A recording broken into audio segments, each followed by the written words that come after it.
Hi hello this is Soujanya. Welcome back to నిత్య Telugu channel in Malaysia. ఎలా ఉన్నారు అందరూ? నేనైతే చాలా బాగున్నాను. మీరందరూ ఎలా ఉన్నారో నాకు కమెంట్ సెక్షన్లో షేర్ చేయండి. ఈరోజు మీ అందరి కోసం ఒక హెల్తీ రెసిపీ తీసుకొచ్చాను.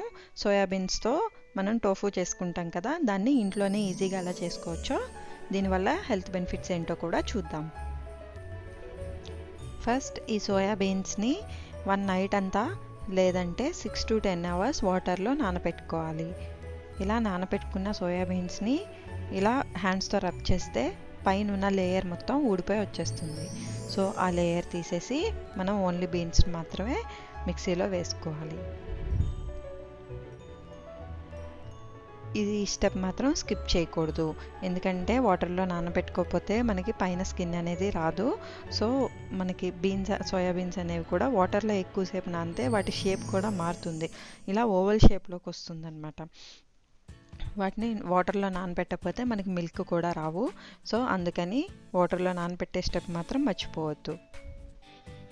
తర్వాత సోయాబీన్స్లో 1 glass వాటర్ పోసుకొని మిక్సీ పట్టుకోవాలి.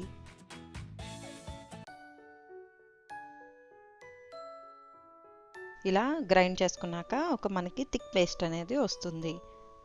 దీనిలో ఉన్న లిక్విడ్ కంటెంట్ మొత్తాన్ని స్క్వీజ్ చేసేసుకోవాలి.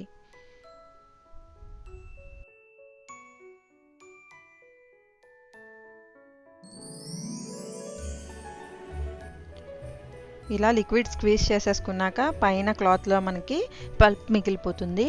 ఈ పల్ప్తో చాలా వెరైటీ ఐటమ్స్ చేసుకోవచ్చు. సో దీన్ని పడేయద్దు.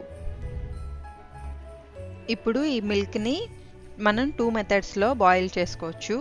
ఒకటి, మనకి బౌల్ బాగా మందంగా ఉంటే డైరెక్ట్గా స్టవ్ మీద పెట్టుకొని బాయిల్ చేయొచ్చు. లేదు అనంటే డబుల్ బాయిలింగ్ మెథడ్లో అయినా సరే బాయిల్ చేసుకోవచ్చు. డబుల్ బాయిలింగ్ మెథడ్ అంటే ఏం కాదండి, కింద ఒక గిన్నె పెట్టి దాంట్లో కొంచెం వాటర్ పోసి దానిలో ఈ మిల్క్ ఉన్న గిన్నెని ప్లేస్ చేసుకోవాలి. తర్వాత 1 tablespoon ఆఫ్ లెమన్ని స్క్వీజ్ చేసుకొని పెట్టుకొని దాన్ని ఈ బాయిల్ అయిన మిల్క్లో వేసుకోవాలి. తర్వాత వెంటనే స్టవ్ ఆఫ్ చేసేసుకొని ఇలా పక్కన పెట్టేసుకున్నట్టయితే మనకి పాలు ఇరిగిపోయినట్టు ఈ సోయా మిల్క్ కూడా ఇరిగిపోతాయి. మనం లెమన్ పిండకుండా డైరెక్ట్గా బాయిల్ చేసేసి అలా అయినా సోయా మిల్క్ని యూజ్ చేసుకోవచ్చు. లేదంటే ఇలా లెమన్ స్క్వీజ్ చేసి వేసి దీన్ని టోఫు లాగా అయినా సరే యూజ్ చేసుకోవచ్చు. తర్వాత దీన్ని ఇలా చిల్లులున్న గిన్నె ఉంటుంది కదా, దానిలోకి పోసేసుకుంటే మనకి ప్రాసెస్ అనేది ఈజీ అవుతుంది. మీ దగ్గర ఇలాంటిది లేకపోతే డైరెక్ట్గా క్లాత్లో అయినా సరే వేసి దీని నుంచి మళ్ళీ వాటర్ కంటెంట్ని స్క్వీజ్ చేసేయాలి.